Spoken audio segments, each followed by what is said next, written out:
Hello parents, guardians, and caregivers. I am Cassandra Copy, a curriculum specialist with McGraw-Hill, and I wanted to provide an overview of the online learning for Redbird Language Arts and Writing.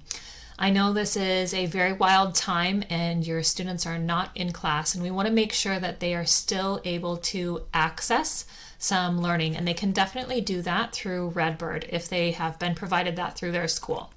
So if you're watching this, you know that your students do have access to Redbird. When they log in to their accounts, either through their district portal or by going to my.mheducation.com, their first screen is going to look something like this. Now you can see that I have 3 products on there, but this video is going to focus on Redbird Language Arts and Writing. So to launch the program, you're gonna click launch, right? Your students have probably already figured this out. It's a fairly straightforward process. If they've never used this before, the very first thing that they will see here is a placement test. If your students have used this before though, their screen will look something like this. So it's going to show the unit that they're in and the different lessons. Once they click start, it's going to bring them back to the last place that they were in that lesson. Now, Redbird is online adaptive learning, so they do have both instruction, practice, and review all through this platform. So they can definitely be working at their own pace. Any instruction that they've received before will be up here. They can go back to that at any time and re-watch that instruction.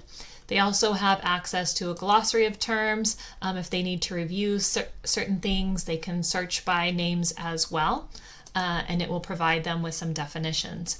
On the platform, there will be a variety of question types that they will answer. It can be read to them. There is text-to-speech up here. And then there are various learning tools as well as they go through this program.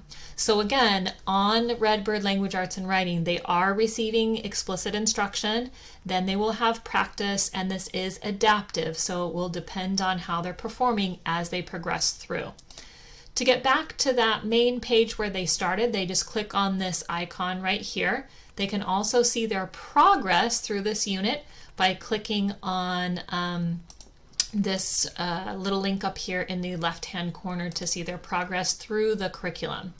Okay, so we recommend that students work on this maximum about 20-25 minutes a day and potentially around 60 minutes a week to get the best results. Now, as students are working on this, we can see exactly how they're performing, and I would recommend that you ask your students to show their progress report. And they can do that by going right over here, View My Progress. Again, very straightforward platform. When they click on View My Progress, it's going to look something like this. Any days that they have worked on the program, it's going to show that over here. This is a sample account, so there's not any work that has been done already, but it will show either in kind of an orange color, and then when you hover over it, it will show the actual amount of time. So if your student said that they worked on it 20 minutes yesterday, have them hover over that day, and you can see, in fact, if they have done that. I'm going to close that for now. I want to show you this process here. So this is what the students have actually done when they are online. Blue is instruction, and then these are what we call item sets that are practice.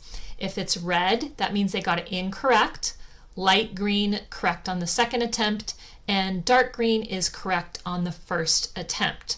So we can see here that the student didn't do so well, went back to the instruction, and then continued on that item set. Now here's the great part. You can actually watch exactly what the student has done. So let's say we're looking at this and the student said, oh, I just didn't get it. Well, let's take a look at what that skill was. When you click on this, it will launch a replay of how the student performed. So feel free to go back, watch what they've done. If you're able to help them with that skill, great opportunity to do that here. You can actually turn the replay off and then go through that skill together. To get from one to the next, you just click on the squares on the top of the page. So you have some great insight into student learning with this student snapshot. We know that these are definitely tumultuous times and there are not a lot of certainties right now. If your students do have access to online learning, though, I encourage you to have them continue that learning so that they can work with those language, grammar, and writing skills.